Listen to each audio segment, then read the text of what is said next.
20 years ago, I moved to Alaska and started an adventure that turned into a way of life.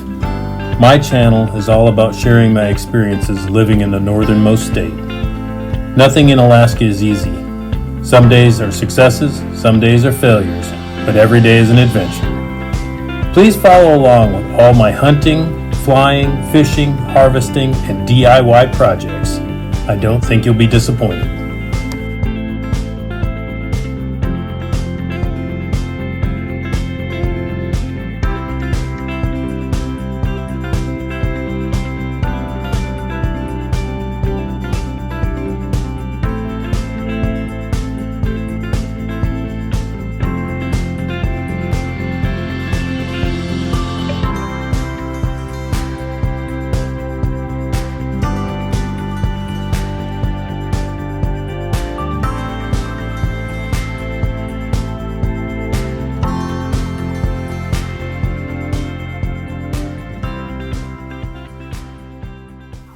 Alright, welcome back to the channel. This is going to be episode 5 of the Cub Cadet rebuild. Today's project is the front two wheels, and I've received quite a bit of feedback on this. I'm not sure what to think about it, but you know, it is what it is. A lot of people are like, just throw those away. Those things are too tore up to fix and work on. So based on all that though, you got to understand where I'm doing this at. I'm in Alaska.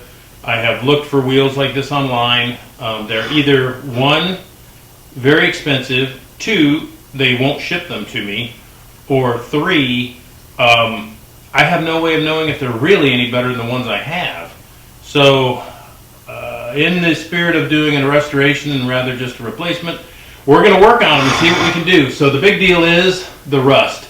I mean, they're rusted completely through, mostly around where the valve stem was. So we're going to try to cut some of this metal out and replace some of it. I'm not sure how this will work, never done anything like this before, but we'll figure it out. The other thing is these bushings that are pressed into the metal. These bushings are cast, and if you look very closely, you can see that the cast is actually chipped and broke, so that's how I can tell that it was cast iron. And the rim itself is stamped steel, so this is a cast iron bushing that was pressed into this stamped steel rim.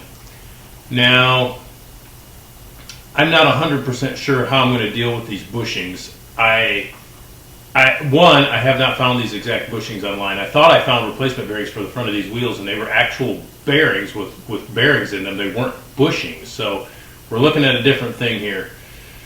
So I'll keep the search up for that. Worst possible case scenario, if we can clean these rims up and save them, I will make or produce my own bushings out of steel and press them in and see how that goes. There's also some issues with the front axles on the front, the actual spindles that these ride on the front axle. They are worn badly. They're actually kind of oval shaped. That's another project, and I'll show that some more, but that's going to have to be dealt with as well. So the solution for these bushings and those front two spindles might be a project all the same. We might make new spindles and bushings to match and then install them. We'll see how that goes. But today, we're going to see if we can't fix this rust. So let's see what we can do with this.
continuing with the wheel project, trying to get these done. I've done some welding on them and filled up some holes.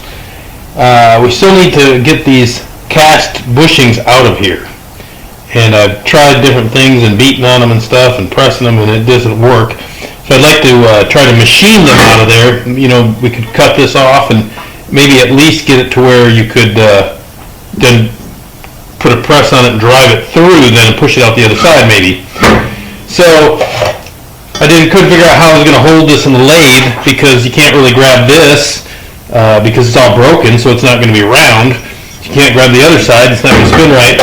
Now I remembered I had these Coley mandrels, and I almost gave these to my brother-in-law Bob. He's got a machine shop down in Indiana. I almost shipped them to him because I thought, I will never use those things. Well, guess what? Today I'm going to use them. So this will be kind of a fun project here, and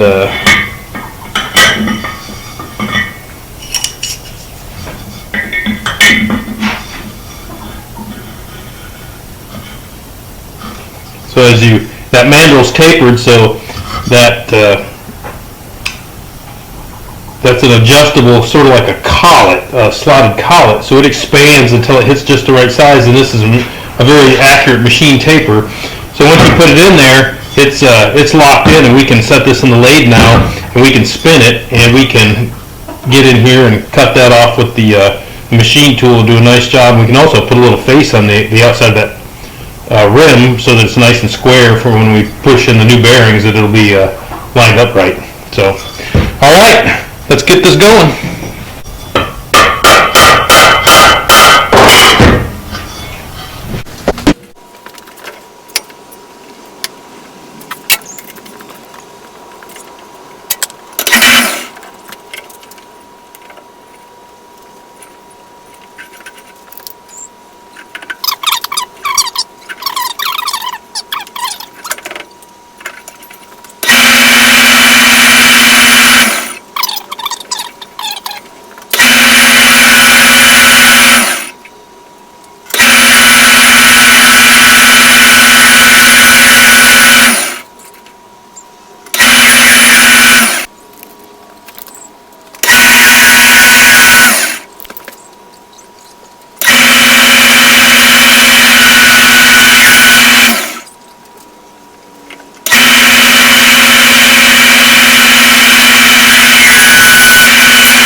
There we go.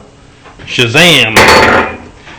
So I don't really know if turning that, if facing that off really did any good, other than maybe it heated it or vibrated it or nothing. But I mean, it came right out of there. I have really pushed on those before and I couldn't get those out. So that is kind of a miracle. So this is a stamped steel rim, and then it had these cast bushings pressed into it. And then a steel axle went through the middle of that with nothing else. So this is a steel on steel situation. Just takes lots of grease, I guess. Since we got that one out, we ought to get something that size and see if we can't get that one to come out. Might pop right out of there.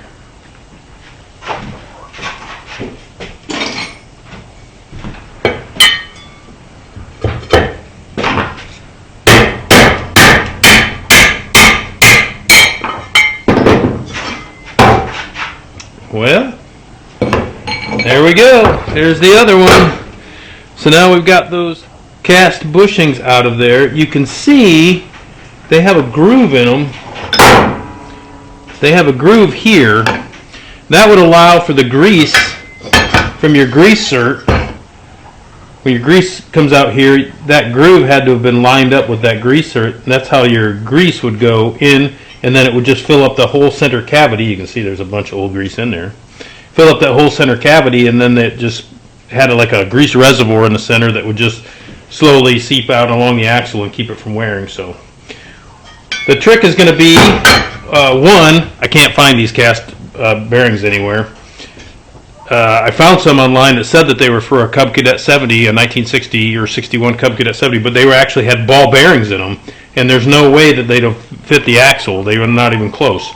So I think that more than likely I will probably make a set of these out of regular steel and put them in there, and then match them up to the axle in the front. Fairly well cleaned up. We'll do some more sandblasting on these, and we're also going to have to drill new valve core holes because I welded everything up and shut, so we're going to have to make our own valve core holes again. And I got reference off from my scrap piece. I made reference off from my scrap piece here so that I got a pretty good idea of where the valve core had to be at, so we can remake that and get them ready for paint.